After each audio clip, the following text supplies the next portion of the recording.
নাপিত ছিল। নাপিতের কাজ হলো কি করা গো মা? চুল কাটা। ওই নাপিত চুল কাটে।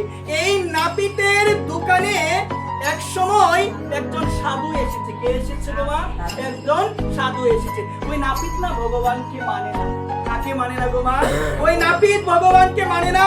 সাধু যখন আসলো নেড়ামাথা করার জন্য কার দোকানে? নাপিতের দোকানে।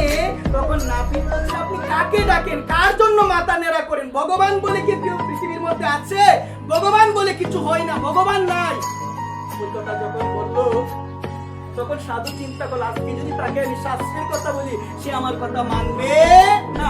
যে বুঝে না তাকে বুঝাতে নাই, কারণ সে বুঝতে পেরেছিল আমি যদি তাকে শাস্ত্র থেকে বুঝাই, আমি যদি তাকে শাস্ত্র থেকে বলি ভগবান আছে, প্রমাণ দিই, সে বিশ্বাস করবে না। কোনো কিছু বলে নাই, নেড়ামাথা করলো।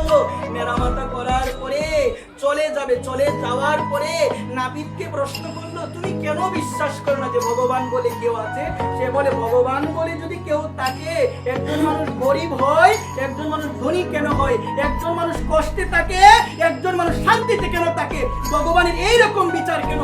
ভগবান যদি থেকে থাকে তাহলে ভগবান তো সবাইকে খুশি রাখতো। ভগবান বলে কেউ না। একবার কাকে বললো? নাপিত। নাপিত বললো সাধুকে। কথাগুলো মনোযোগ দিয়ে শুনবে। নাপিত কাকে বললো?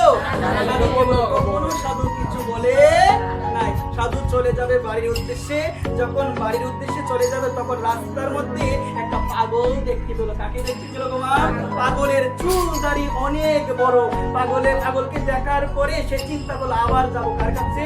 ওই নাপিতের কাছে আবার যাব।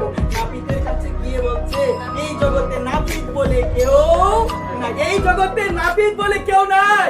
ওই কথা যখন বললো তখন নাপিত বলল, আপনার মতো তো মূর্খ আর কেউ নাই। কারণ নাপিত বলে যদি কেউ না থাকে তাহলে একটু আগে আপনার চুল কাটলো, আমি তো কেটেছি, আমি তো নাপিত। তখন বলতো, নাপিত বলে যদি কেউ থাকে তাহলে তুমি একটু দোকান থেকে বেরিয়ে আসো তো। দোকান থেকে বেরিয়ে আসলো। বেরিয়ে আসার পর দেখালো ওই পাগলটাকে। তাহলে নাপিত বলে যদি কেউ থাকে তাহলে ওর চুল দাড়ি কেউ কাটে না কেন? একবার ওর চুল দাড়ি কেউ কাটে না কেন? ওই কথা বলার পরে তখন নাপিত বলল, আপনার মতো মূর্খ কেউ নাই। ওর চুল দাড়ি তো আমি অবশ্যই কাটবো। ওর চুল দাড়ি আমি তখনই কাটবো যখন ও আমার কাছে আসবে। ও যদি আমার কাছে না আসে আমি কি করে ওর চুল দাড়ি কাটবো? ওই কথা বলার পরে তখন সাধু বলল, তোমার প্রশ্নের উত্তর এখানেই আছে। ভগবান বলে কেউ আছে, আমরা সেটা তখনই বুঝতে পারবো যখন তার কাছে আমরা যাব, যখন তার ভক্ত সঙ্গ করব, যখন তার সাথে আমরা যুক্ত হবো। একবার ভগবান বলে কেউ আছে কখন বুঝতে পারবো? নাম করো, ভক্ত সঙ্গ করো, বিশ্বাস একদিন না একদিন আপনার হৃদয়ে অবশ্যই অবশ্যই আসবে। আর বিশ্বাস ছাড়া তো আমার গোবিন্দ কৃপা কখনো পাওয়া যাবে না। বলো মহারাজ।